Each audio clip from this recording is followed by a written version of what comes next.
back to Just Energy Radio with Dr. Rita Louise.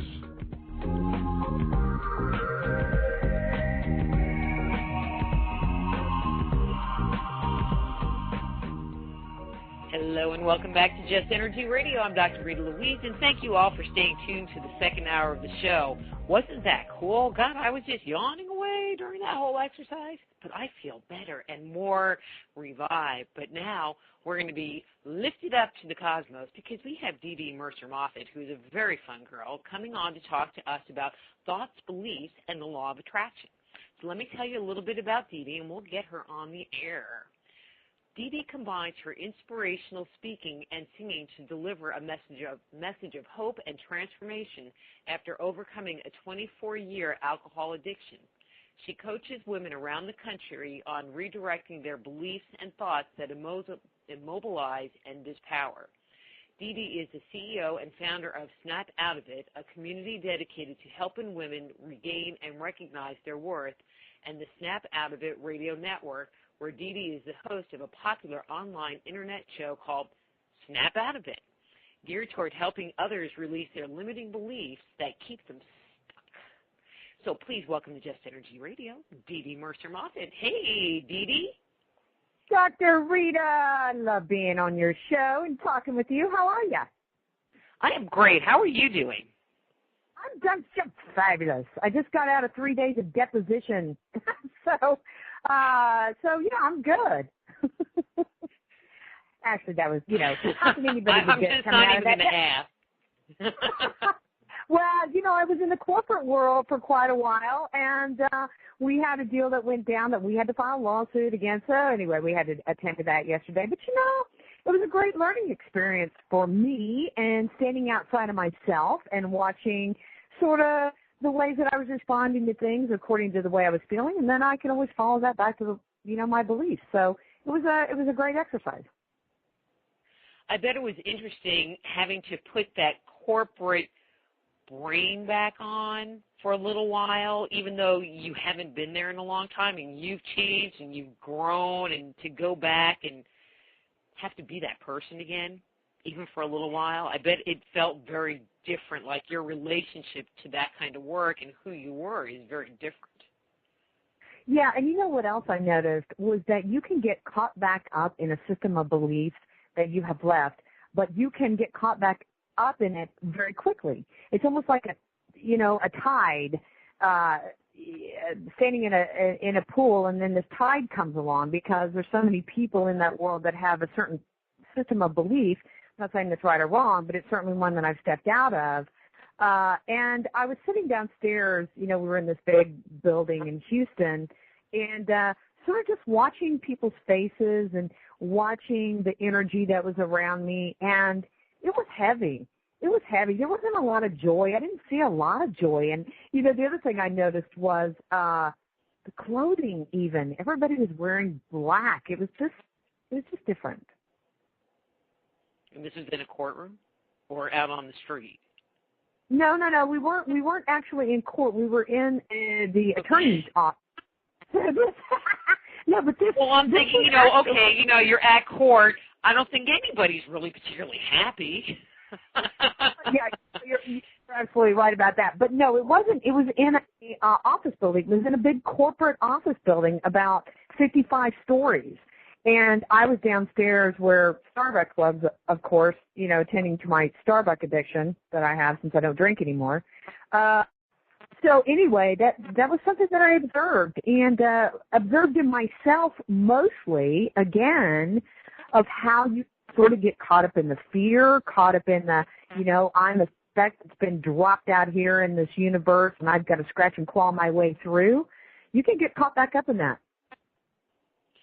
Well, aren't our old beliefs kind of like bad habits, and once you start biting your nails or drinking again, you have to kind of go through that whole process again to get rid of them? I think that, what's really cool about being aware, and my whole thing today, and the tagline on my show is wake up, stand up, and snap out of it. There's 3 different periods in your life of waking up, standing up, and snapping out of it. I think that once you become aware and you get in a certain space of consciousness, that it's not as if you're like a guru, even though a lot of people want to go out there and present themselves that way. I think that we all have to continue to look at and be aware. I don't think it takes as long to come out of a belief system or to recognize it and to snap into or step back into the belief system that you currently have once you've done it.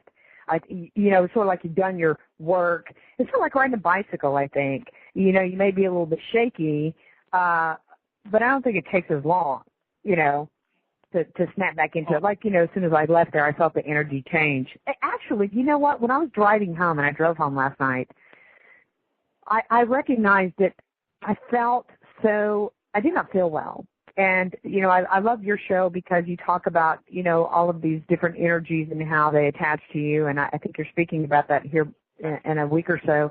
But I had a sore throat. And, I felt like that sore throat was because there were things I wanted to say, that I was stifling myself because you can't just come out and say, you're a liar. But anyway, I just felt terrible. I felt terrible. I went to bed. I just came out and went to bed. And today I woke up and I feel great. So. Well, I guess you discharged all of it. Yeah, just, here's the thing. And here's what I really, really notice and believe about, physical ailments and being sick and disease and everything. You get so used to staying in an environment which is heavy. You get so used to being around negativity that it just starts to feel freaking normal. And you sort of, think this feeling bad feels normal. And it manifests in your body. And that was really the big contrast for me in those last 3 days, is that it was like, wow, that was some heavy energy. Well, I have seen that in the workplace quite a bit. I mean, the ultimate example is I used to live in California, so you'd go to the DMV, the Department of Safety in Texas, where you go to get your driver's license, the driver's license place. And there was, like 500 windows that you could go to, but none of them would look at you, and they just really didn't care. They were, it always made me think they were more worried, like, is somebody going to bring donuts in today? That would, excite them a whole lot more than being at their job, helping you do anything. And there was just a level of oppression and heaviness in that whole work environment. And there are a lot of work environments that are that way. The dynamic inside of them is just heavy. And anybody that works there, if you don't adopt that energy and you don't take on that energy, it's not even that you don't fit in. It just feels really uncomfortable. And when you finally start feeling comfortable there, you're walking around looking like the rest of the drones that are there, which is kind of scary.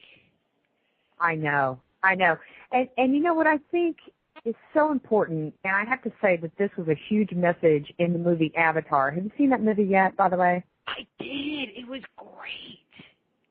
Oh, my gosh. Did it touch you? Oh, we did. We saw it in the IMAX. We saw it in the 3D. But did it touch you on an emotional level where it brought this welling up of feelings? I mean, I felt it on an extremely emotional level. And I'll tell you, one of the biggest messages, and it is a message that I so believe in, was this message of, I see you. I see you. I validate you. I look at you. I recognize you. I appreciate you. And, in our day of social media, we can get really caught up in just not seeing people. And I think that you can still do that. And I'll talk about the actual physical part of it, just walking around, because that's sort of, when I was in Houston, I was looking at people and nobody was looking at each other. Looking at the ground like you were talking about. Nobody is seeing the other person. It was like a real stretch for people to even smile, as if you smiled at somebody and they were going to think something other than you were just being friendly. But even in our world of social media, I think that you can say, hey, I see you. I'm really involved in Twitter.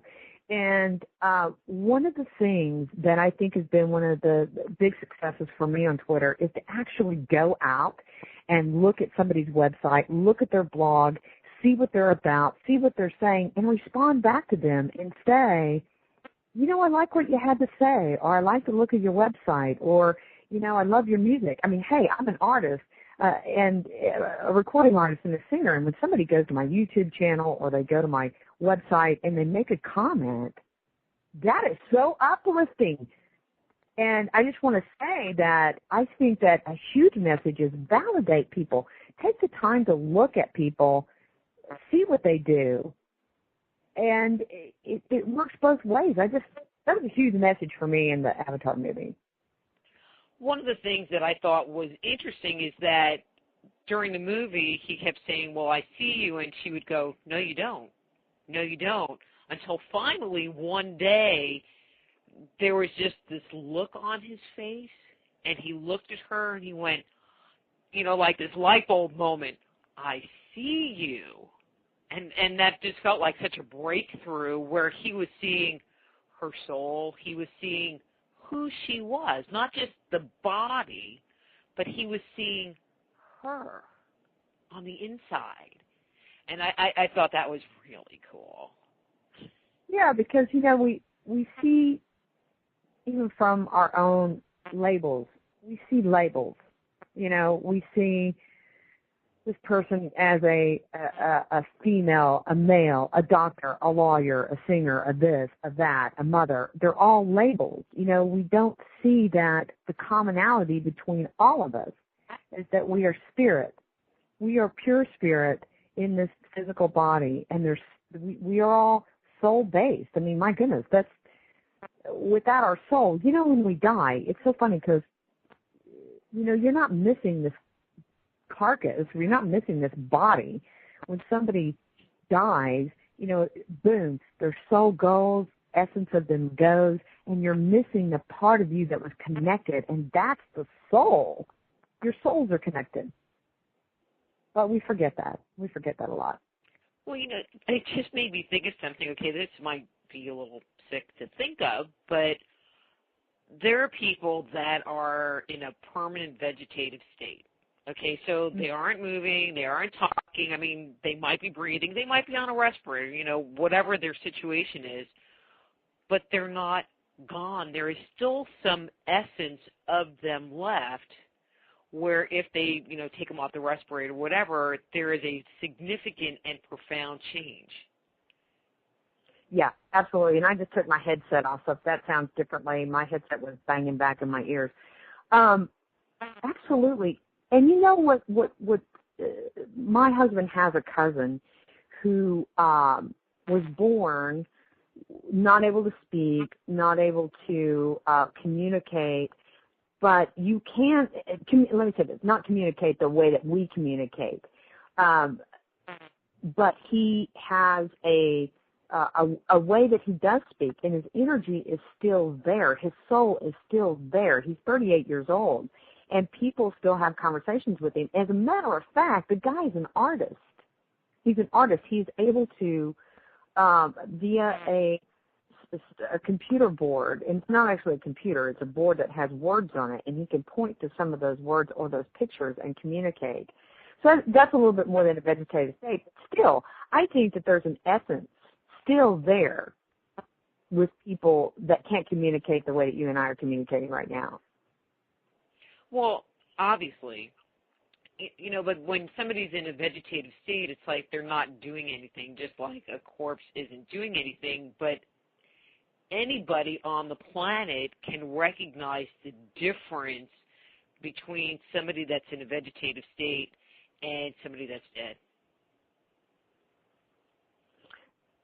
I don't know if it's because they're breathing, but there's just no life. Well, there's a bunch of Walking Dead out there today. I'm serious. Well, I think people are so much in fear right now, or don't really know what the heck is going on, or don't know what to do.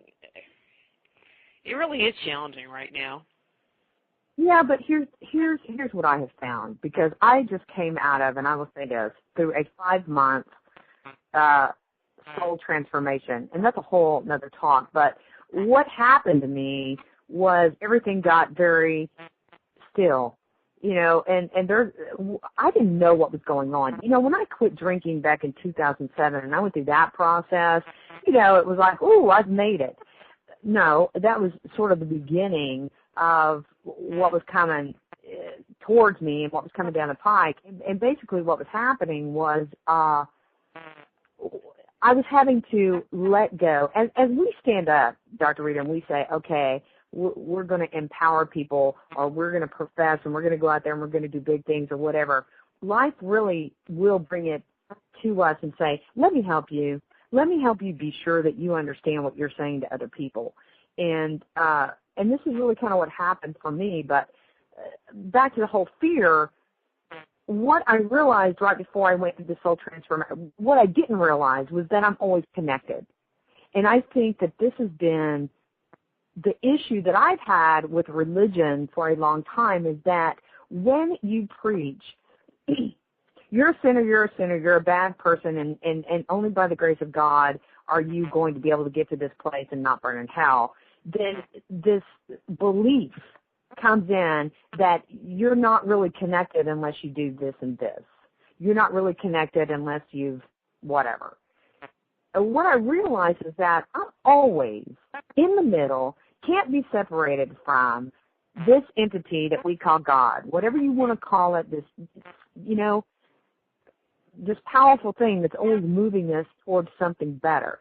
And I think that that's where the fear really comes from, because we're afraid that we don't know what to do. And maybe we don't know what to do, but there's an entity that does and that's leading us if we can just get still enough to listen and also shift our belief in that. Mm-hmm. Well, I mean, from a very energetic point of view, when we're in fear, our energy isn't moving. We were talking about Qigong and, letting go of emotions, but even doing any of those exercises that we covered, a little bit, kind of help ground and center you. And when we're not grounded, we are in fear. And when we're in fear, we can't access God, period. That's right. That's right. And, people will say this to me all the time. They'll say, well, you can't live life without fear. Okay, look, we are made to recognize fear. That's why we have adrenaline, blah, blah, blah. I understand that. I understand if there's a dog coming, I'm in a dark alley, I'm in, being weird guys coming towards me. I understand all that. But what I'm talking about is anticipatory fear, the alarm clock that's going off 24/7, causing you to be just paranoid, schizophrenic, breaking your body down, because it's like there's a landmine out here, a minefield out here, and you don't know which way to turn. You don't know which way to step. And that is the part I'm talking about that's really got to have some awareness brought to it and say, this is just a thought that you're thinking, people. It can be different. It is different. Well, let's use that line to kind of go into our topic for today, which is thoughts, beliefs, and law of attraction. Isn't that a great segue? Yeah. And so when we are in fear or confusion or doubt and not in communication with Source, what do we end up attracting to ourselves? Exactly that which you are fearing. It's this craziness that says, if I fear, if I run this situation over and over and over and over in my head, then I'll prevent it. I said this to a mom one day. She was talking about worrying about her daughter all the time. I said, why do you feel that you need to worry all the time? Because if I don't worry all the time, then I won't be an alert mother. I said, isn't there a possibility that you could love your daughter and that you could empower her and believe that she's smart enough and strong enough and to make the right decisions, and that if the time comes that you need to be a little bit more aware of a situation than you are right now, that you could do it then? I mean, she was miserable. She was walking around miserable because she was so afraid all the time, worrying. It's such a backwards way of thinking, and I will say that we do it all the time. Let me worry about this enough that I think that that's going to give me the solution to my problem. And but when we worry about stuff all the time, don't we just end up self-sabotaging what we're trying to have, do, or create? Exactly, and then it goes, see? Then we say, see, I knew it. I was right. I knew that I should have been afraid of that situation because here it just came. Here it is. I was right. Yeah, you're right. You're right all the time. So if you say in the law of attraction, you know, I want to draw this situation to myself. However, you're going to worry about all the detriments that might happen. Then you're going to draw the detriments, but you're going to believe that you kept yourself safe. You see what I'm saying? Because after all, it really did happen. Sort of like this mind jerk thing that goes on. I mean, my experience has been, you know, either in myself or in watching other people, is that you have this great inspired, I should do this and create this thing, and you know that you're going by divine wisdom to move forward and save the masses. And then once you get started, you open the door to fear, and what ends up happening is that you maybe don't fail, but the original outcome that you were given turned out to be very moderate. That's being kind. Moderate. A lot of people don't understand that whole concept of self-sabotage and how they do that, you know, especially when you talk about law of attraction tools. You know, they think, well, if I think these great things, then it should happen. Poof. Well, and that's called the detachment part of it. You really have to detach from the outcome, because what we think the best outcome is maybe something different. Or maybe it's that you've got to clear out something else. You know, it's always sort of this dilemma that we get ourselves into of thinking that it's got to be a certain way. You know, you have the desire, and you have the dream, and I personally don't think you would have the desire without it being something that you're supposed to walk in that direction. I mean, that doesn't even begin to make sense to me. Now, some people are going to say, well, what if I have the desire to murder somebody? Well, okay, you got the desire to murder somebody. Maybe you don't actually do it, but you've got to recognize the fact that you have your desires. But most of the time, inspirations and desires, I'm going to say, are, you know, your gift. This is the gift. This is your GPS, your God-provided system. Well, okay, so maybe you think that, you know, let's take me, for example. I created this CD, and I sing and I speak. Well, if my intent and my desire and my whole vision was that I needed to be a star, whatever that means, star, you know, that I needed to be packing out places, or I needed to be a nationally known singer by this amount of time, I would really be miserable, because that's right now not the way it is. So I had to detach from the outcome and say, I made the CD because I have to sing. I love to sing. I want to tell people that there's a different way to be. I'm not here to change your mind, but I'm here to say there's another way to think if you choose to do so. And I want to inspire people to, you know, be in joy instead of being, you know, tension and stress and be dominated by an addiction like I was. But you really gotta detach from the outcome and look at, maybe it's leading you another way.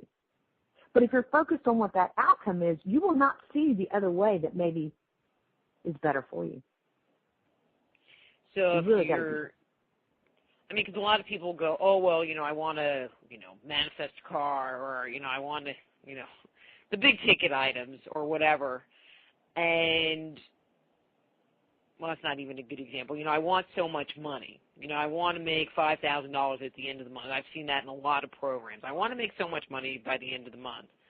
And as opposed to detaching from it and not worrying about it, which is probably what I would do, or doubting whether or not you could do it, because, if you doubt whether you can do it, then you're totally not trusting God. Maybe God, source, whatever, would want to give you $10,000, not just $5,000. But if you're limiting it, then I guess you're not going to get it. Is that what you're saying? Yeah, I do. Or I'm saying that maybe it's more in the journey. Nobody really wants to hear that because they want the stuff. But a lot of this law of attraction stuff is being picked up by the ego. Okay? It's not as if law of attraction is new. We hear that all the time. Look, you don't get the choice whether you're doing it or not. You just are, because that's the way this world works. It's our beliefs control our reality. I don't know if everybody believes that or not, but I think if you actually stood back and looked at your life, you would see that. I mean, why are we all so different? Because we've all been programmed differently. Take the exact same person, if you could, the exact same soul, the exact same person, put them in this household over here. And that's my music, so I'll hold that thought. Yeah, hold that thought. So we're going to come back and talk more about the law of attraction and how our thoughts and emotions affect it and its functioning after we come back from these words from our sponsors.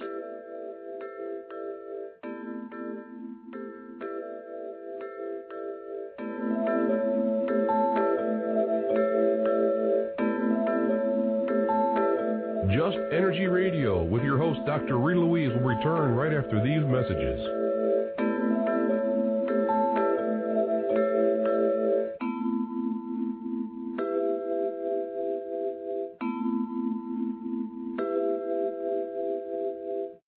Hi, I'm James Altayanchik,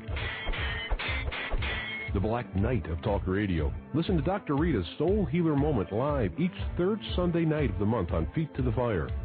www.feet2fire.com for more information.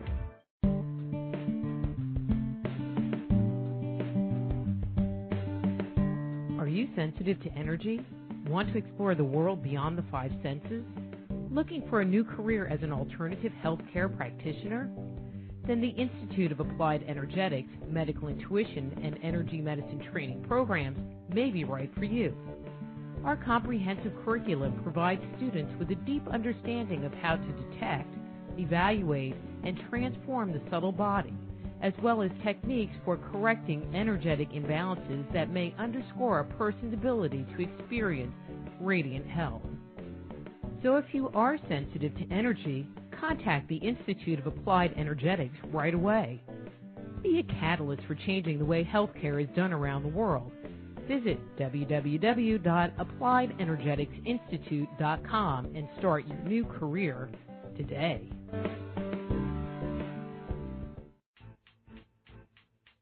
You can get a copy of Dr. Rita's latest book, Avoiding the Cosmic 2x4, by visiting www.soulhealer.com. Get your copy today. Before we get back to the show, I want to thank all of you for tuning in to Just Energy Radio this evening. Many of the people I've helped over the years were listeners just like you. If you're at a junction in your life, don't stand alone at this important time. Call me or send me an email. We can set up a private consultation so that you too can experience wholeness in your life. To find out more about the services I offer, visit soulhealer.com.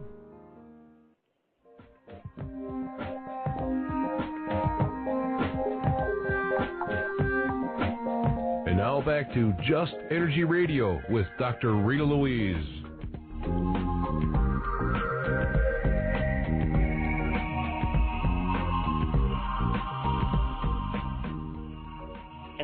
welcome back to Just Energy Radio. I'm Dr. Rita Louise, and we're here today talking to Dee Murcer Moffett from DeeDeeMurcerMoffett.com. So, Dee, why don't we... You like that?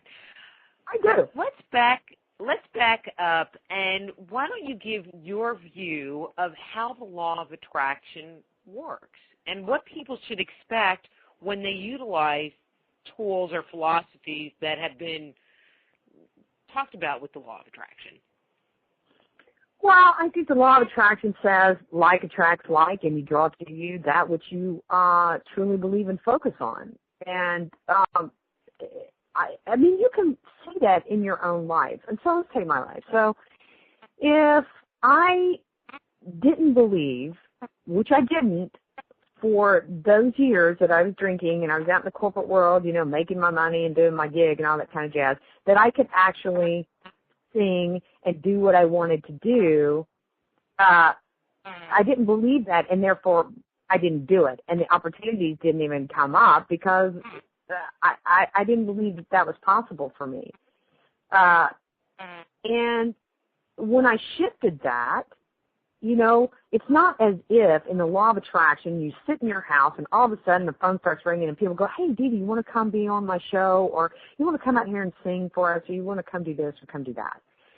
It was a shifting of my beliefs that said, okay, now I believe I can do this which I desire to do, which is sing and record this CD. So I go into the studio, right? And this energy comes up and it says, you know, I love what I'm doing. I'm having a great time. This is fabulous. And everything starts looking, mirroring back to me that this is fabulous. Doors start opening. The process flows. But you keep walking and you keep creating, and the doors keep opening and things keep flowing.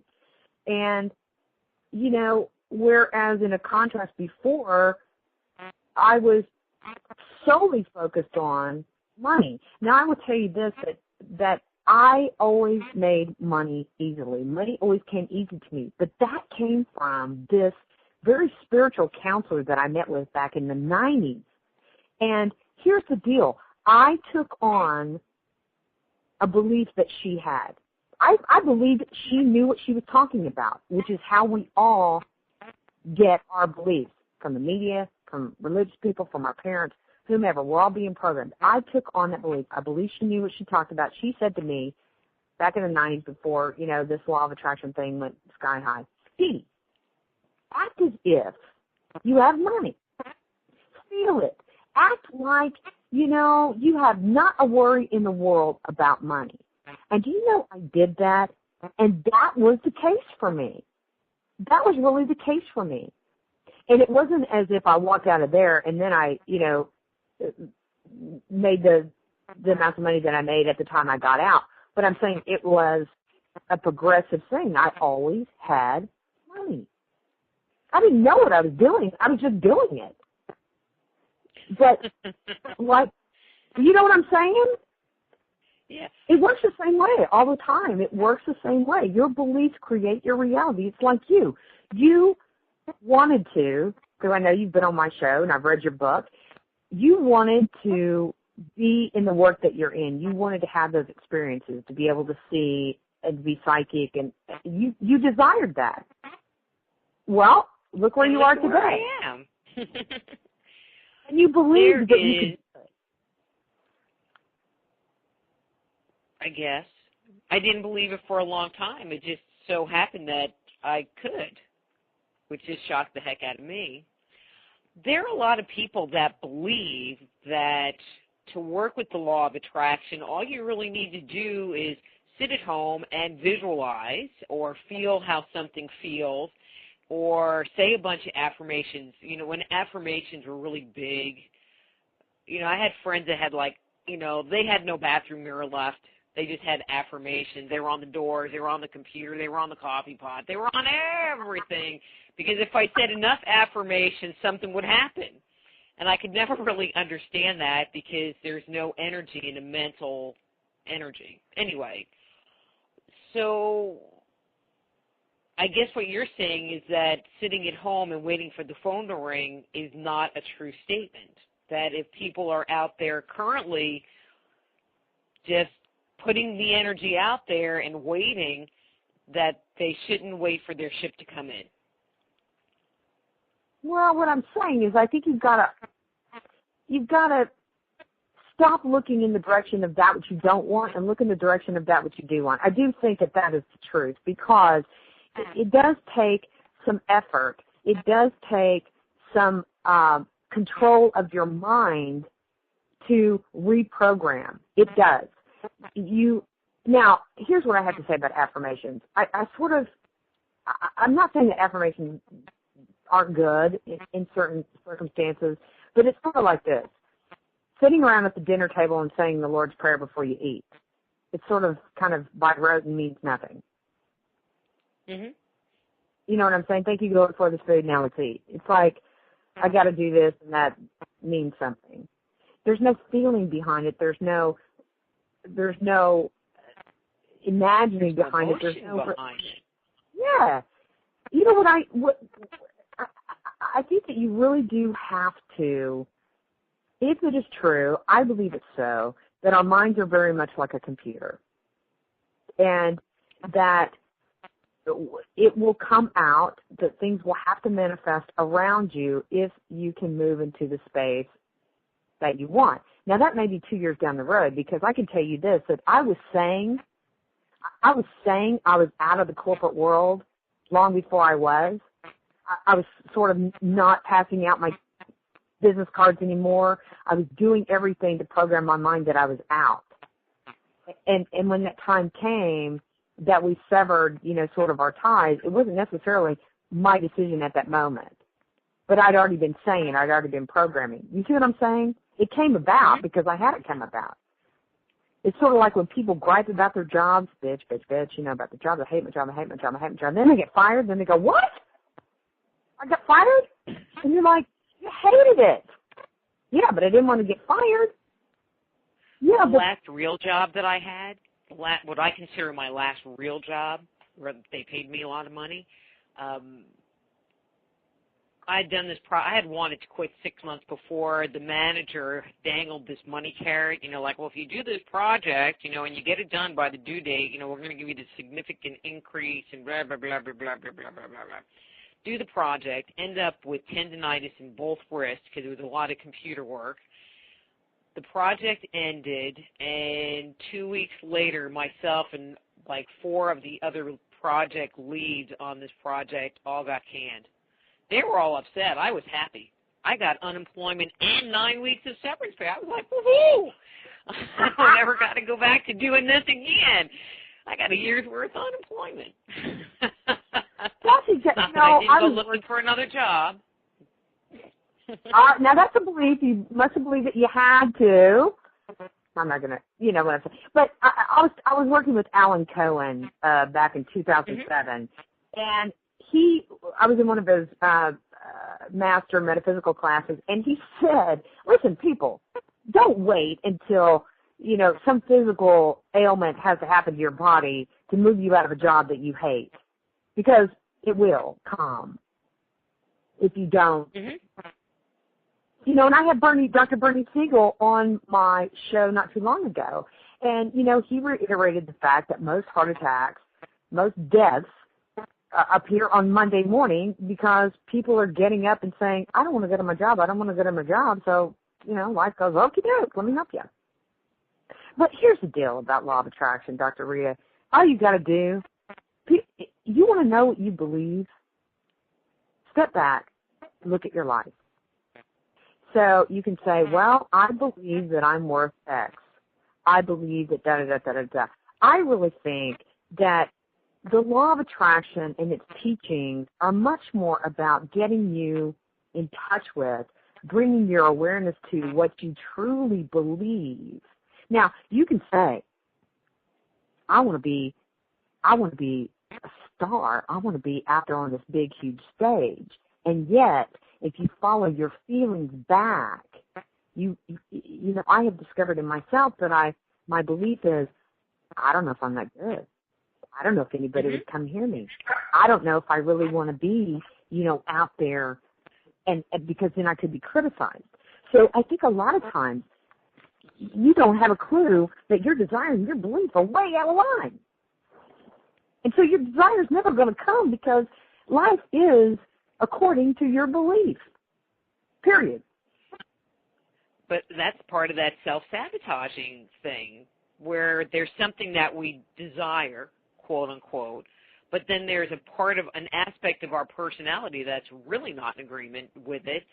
And until we clear that or get rid of that negative, limiting, you know, I suck, people hate me, why would they come to see me, what, you know, no one, I'm not important, whatever those things are, until we get rid of those and clear them, it's always going to just kind of limit our ability to manifest and attract what we want, I think. Yeah.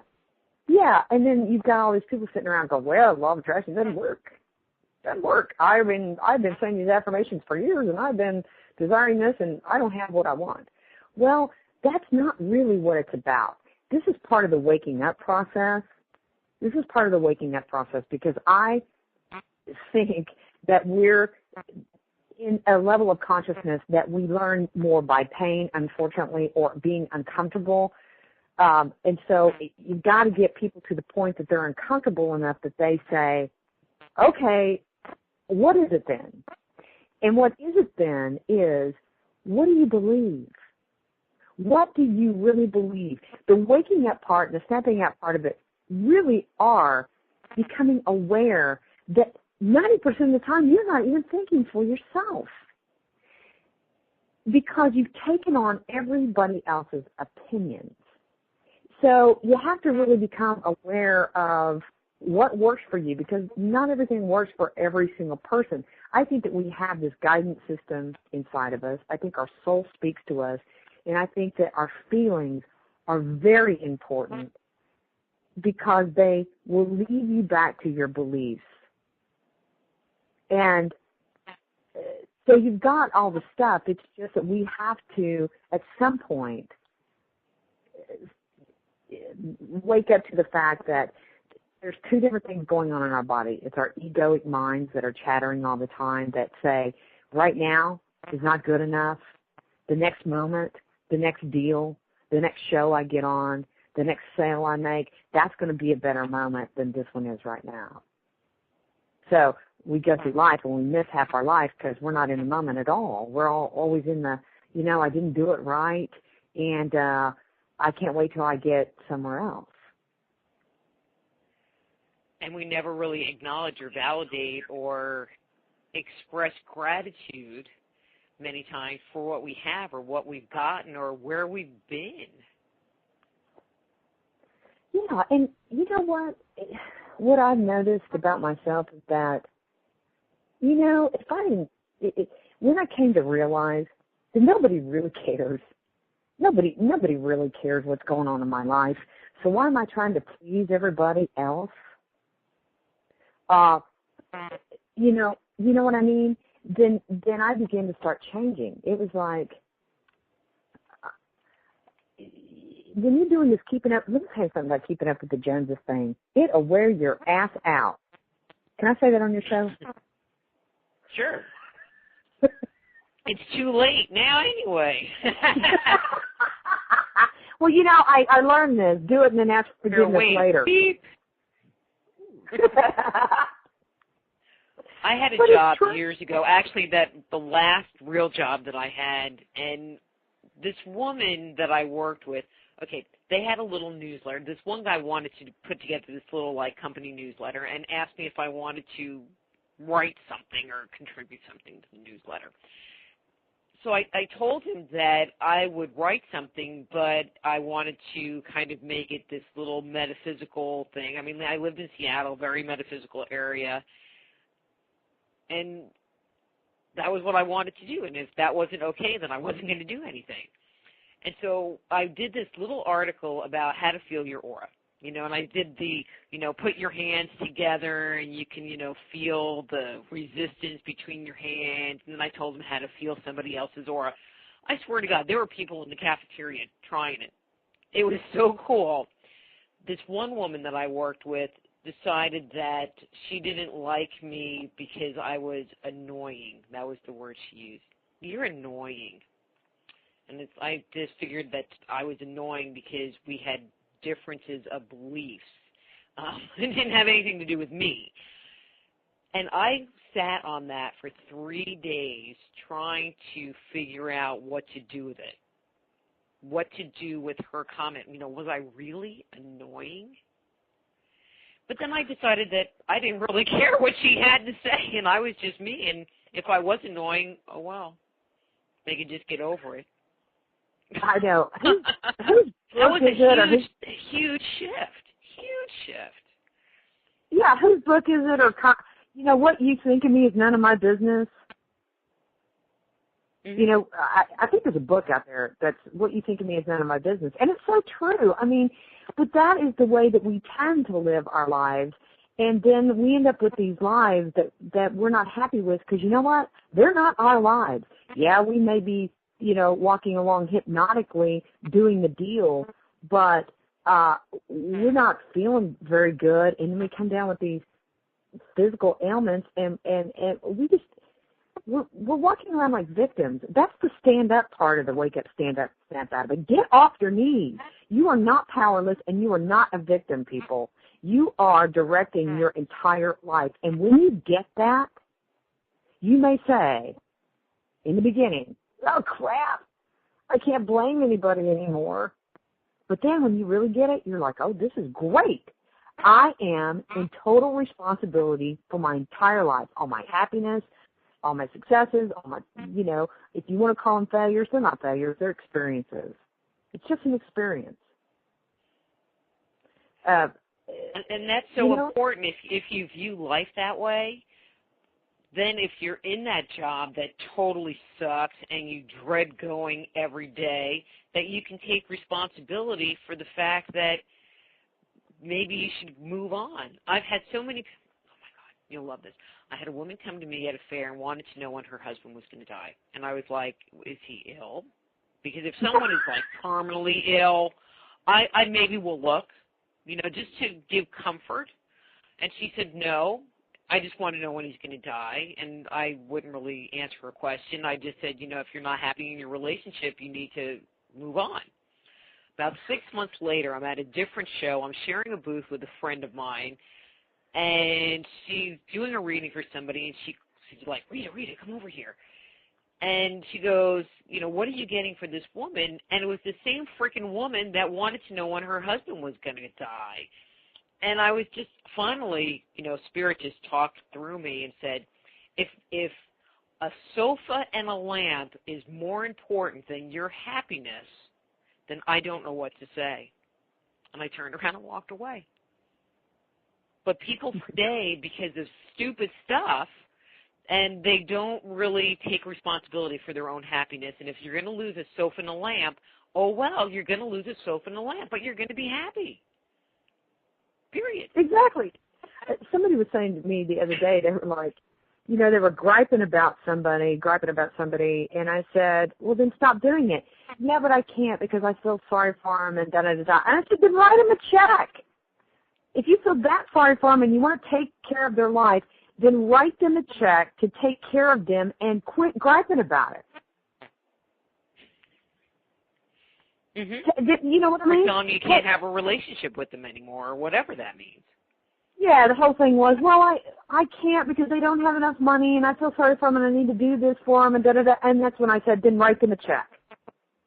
If you care about that so much, write them a check. Or I had somebody else that came to me, and they actually had physical ailments that led back to the fact that they were having some major issues in their relationship. As I probed further, yes, they absolutely did.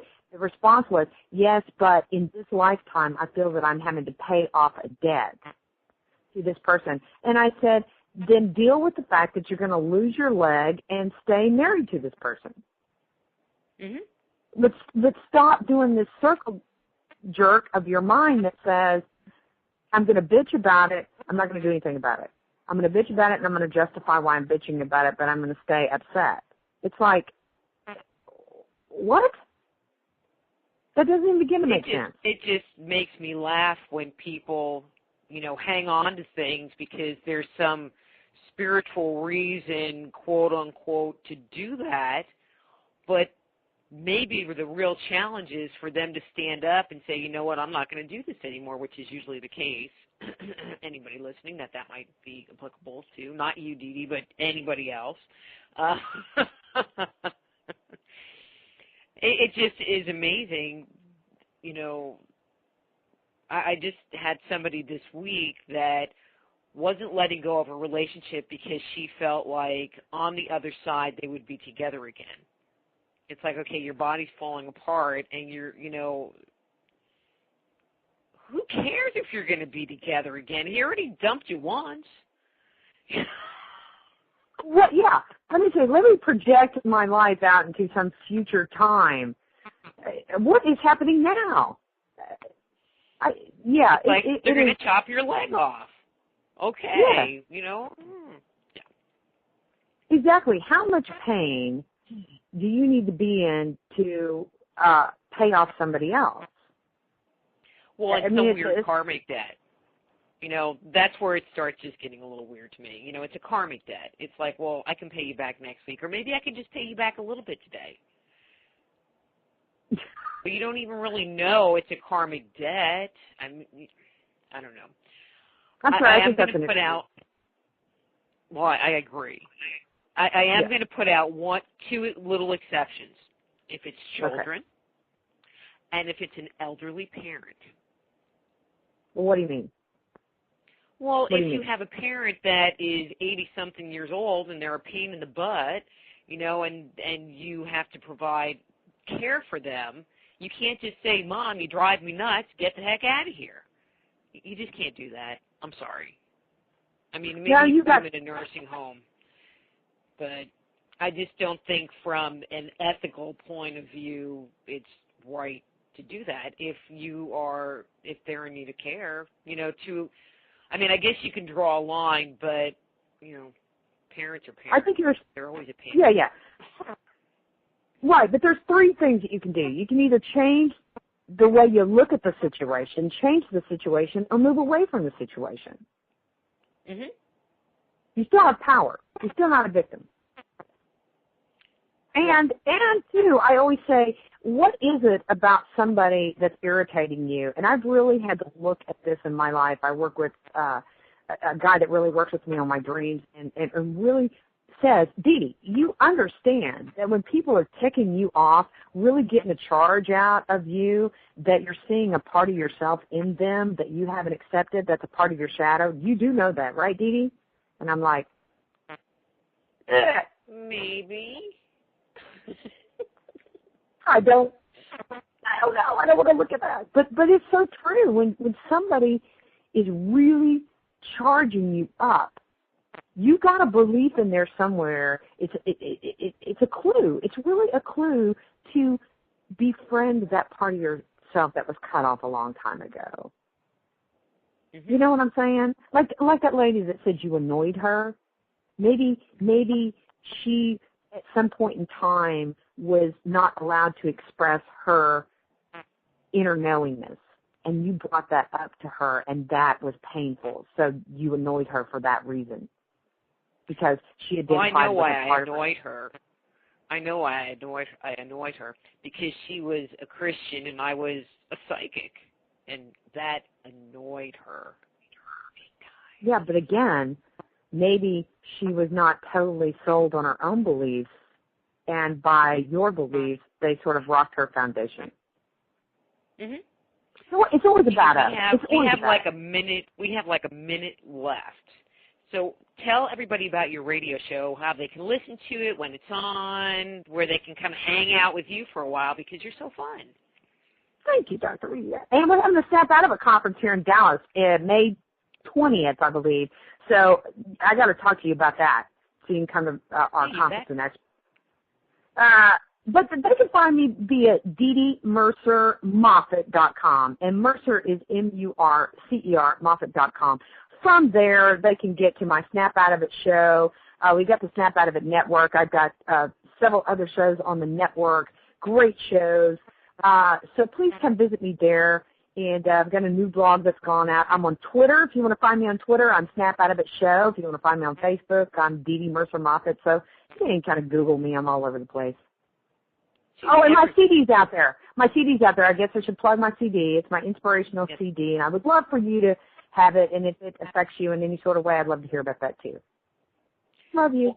I spaced. I was going to take, because I had ripped a couple of the songs, and I spaced. I meant to upload it so that I could play part of it.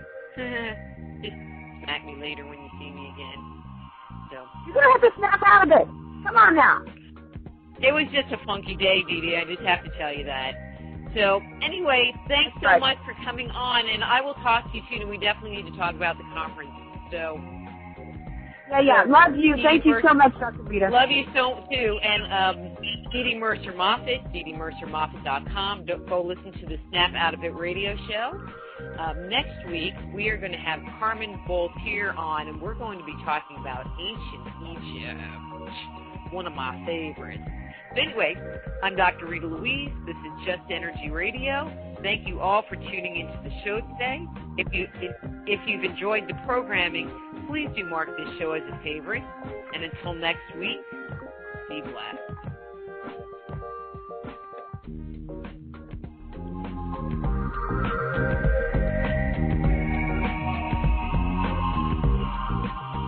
Join host Dr. Rita Louise each week at this time for Just Energy Radio. Point your browser to www.justenergyradio.com for more show information and to contact Dr. Rita.